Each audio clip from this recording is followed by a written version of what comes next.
5th, 2021. Could we please rise for the pledge of allegiance? I pledge allegiance to the flag of the United States of America and to the republic for which it stands, one nation, under God, indivisible, with liberty and justice for all. Carol, let's start off with a roll call, please. Steve Beardsley, Present. Mike Wright, Present. Grant Fuller, Present. Joe Palmer, Present. Megan Sheets, Present. Clarence Worthen, Present. Eric Woods. Present. Next on the agenda are the minutes from January 11, 2020. Yes, I had some corrections for that. Right? Yeah, we do have a couple of corrections in the minutes. The minutes from the previous meeting, it lists that Councilmember Worthen moved and seconded. That should say it was seconded by Councilmember Woods. And then under public hearing, it says ordinance 2101. That should be resolution 2101. And that's all. So when you make the motion to pass the minutes, it should be as amended with those amendments listed. I'll make a motion that we pass that as amended. Second. Brent made the motion, Megan seconded that. Roll call, please. Steve Beardsley, Aye. Mike Wright, Aye. Grant Fuller, Aye. Joe Palmer, Aye. Megan Sheets, Clarence Worthen, Aye. Eric Woods. Aye. Minutes passed as amended. Was there any public comments? No. Nothing, okay. Next on the agenda is ordinance 21-01.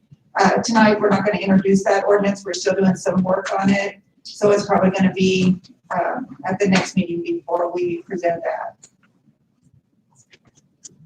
Next, we have old business. Does anybody have anything for old business tonight? Okay, under new business, I have Chief Scott Shoemaker. He has a couple of things that he's going to present to the council. All right, thank you, Mayor. First thing that we present here tonight is the 2020 annual report. I believe the clerk treasurer put that in your packet. This report details what the year of 2020 has been like at the police department. We have our crime data from our records division and different other units and teams, K9 and whatnot. I want to thank the Deputy Chief Scanner and Foley Moore for helping us put this together. Andy's got this on Facebook, the website tonight. We've shared it on Facebook and whatnot. So, any other specific questions with this, don't hesitate to call me or Jim. I'm going to have Jim present the Grassland radio. I want to thank Jim as well. Thank you. That's a really good annual report. I like it. You should tell him, Scott, that this is the first one since 1942. Yeah, I think we found in the safe of 1942. The discussion at the time was air raids and the inventory was, I think, a page and a half on typewriter, or inventory days probably 30 pages. If we were to type it all out. And so we've always put out annual numbers and reports and data, but we saw this annual report. Typewriter, Jim told me I haven't seen a typewriter in a long time. They did also, in the inventory, they had a ball peen hammer and one electric clock. And I think it was a donation come through from a local, the businessman who's happy with the police on a burglary report, I think for the $26. So I don't know, that probably was, that was gifted to the city. So we saw that and said, we've got a lot to share too, and a lot of those departments are doing as well. So. Thank you. It's a really good annual report. I like that. Put together very well. Okay, Jim, did you want to talk to us then about the purchase of the radios and how that works? Yeah, I don't know if you have this document in front of you. Oh, there's a copy.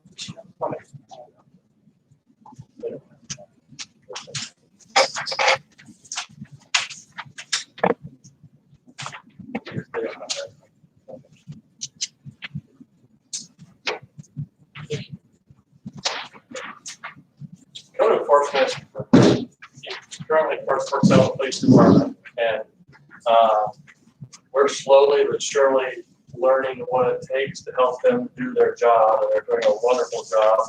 And the switch over to the police department couldn't have been better. We're so happy that they are under our umbrella and working for us. They currently have each an soon to be outdated portable radio they use. And that's the only communication they have. It's on all the time because they don't have a radio in their car. And they do spend a lot of time in their car. And so these older radios are running the battery down, and they're just slowly but surely probably not going to last much longer. So we have found out with the help of Mayor Sheets that there is a grass lien that the city has. It has $13,099 in it. And it can be used to purchase equipment for people that work in code enforcement or code enforcement related. And so we were looking to put mobile radios in their cars, so therefore the portables don't need to be on all the time. And when they're in their cars, they have a lot better communication. Normally, the radios we use in our patrol cars are $5,000 a piece. We don't think it's going to take that type of radio for these people, but we're still wanting to buy the Motorola radios for them, because I'm just telling you, Motorola, I've always been told, especially in law enforcement, the difference between a Motorola and another brand is Motorola works, and you got to be reliable on it. But we have a quote from Motorola for 2 radios that, and the programming and the mounting and installation for $5,154. So that's half the price that we're paying for the ones for our cars. And these radios will last long. When they get new cars, these radios will be transferred over to those cars. So I can't see them needing anything new in the future if we get these for. And this grass lien is paid by violators that don't mow their yards. And the process we have to go through for them to pay the city, and it's quite lengthy. And so it's not coming out of the general fund or the budget, and it's being used by the people that violate the ordinances. So this resolution was passed in '07. And the way that it was established, there are certain things that it says can be paid out of that fund. Anything other than that has to have an authorization by the common council, which is why I asked them to come this evening. If they go out, write a violation, and we mow their grass, $100, they have the opportunity to pay that to the clerk treasurer's office. That is what goes into this fund. If they pay the clerk treasurer's office, then it goes over to the auditor, goes to court, and a lien is filed against it. So at the time that we receive tax draws, we may also receive some grassland money. This year, I think probably because of COVID and the enforcement, how we changed that a little bit, we didn't have any money come into it, but right now we have a little over $13,000. But that's something that could be money brought back into it, revenue could come back into it, if we have anybody that pays before it ever goes over to the auditor as a lien. Yeah, this year was unique. It's COVID. We trained 2 new code enforcement officers. And during the COVID, it was the worst time in the world to train somebody, because we tried to limit the amount of personal contact with people. And so I'm guessing, and I'm sure next year you'll see a lot more money for that account.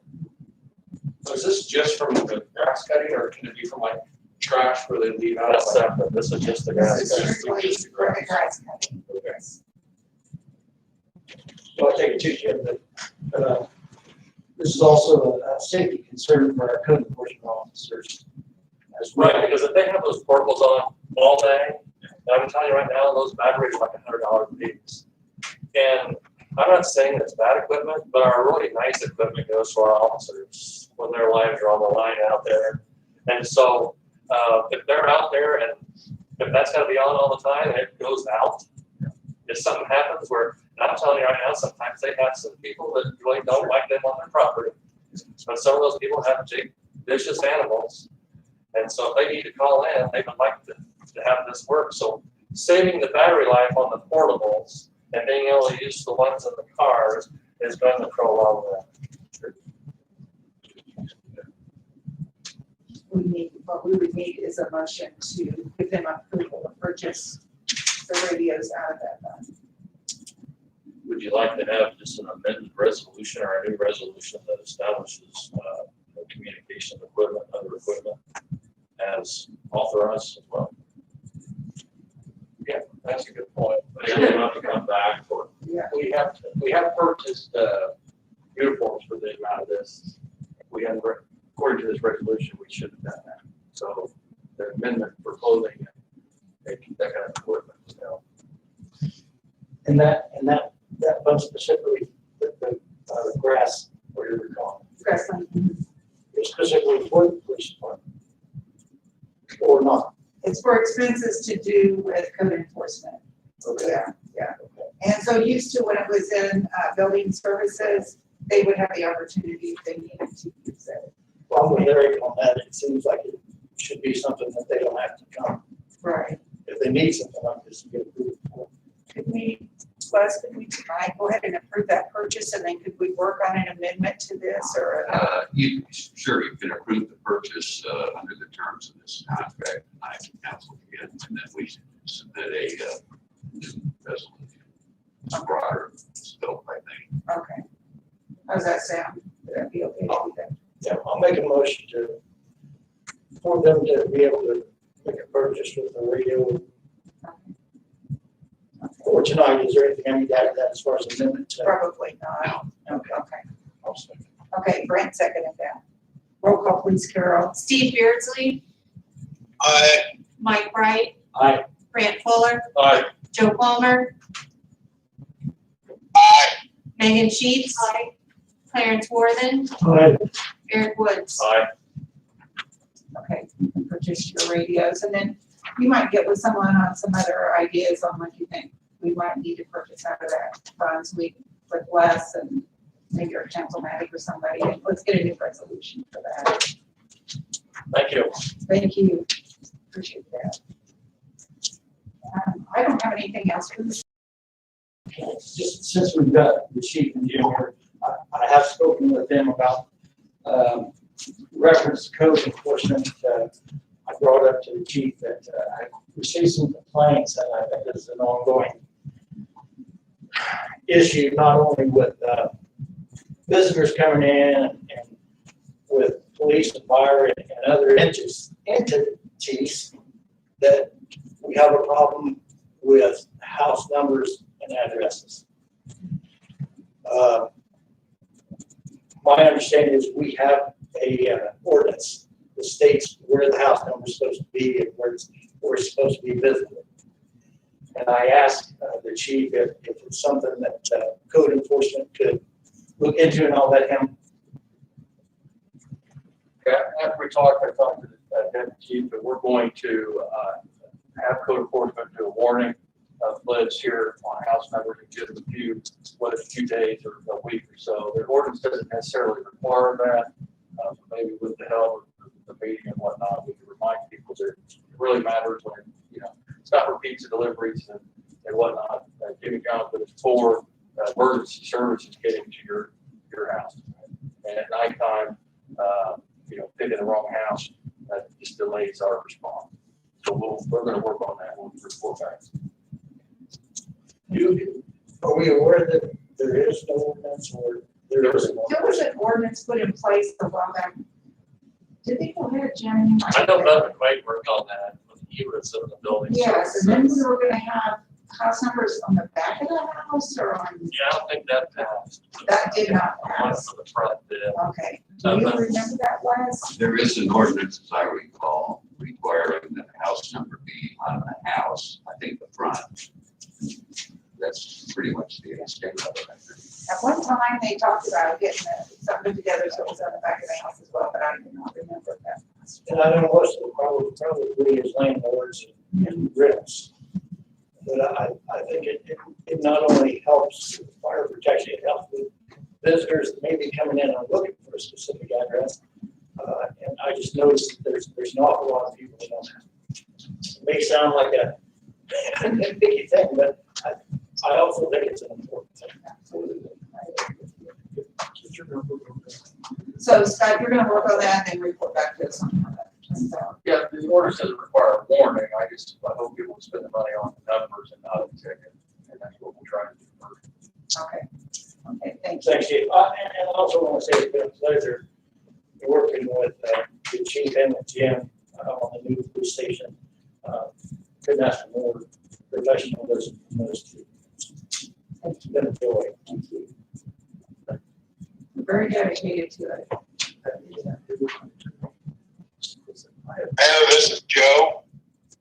At one time, we did consider putting them on garages in the alley, the addresses, just as a reference point for both fire and police too, so. That's what I was thinking. I just couldn't remember if it passed or not, so.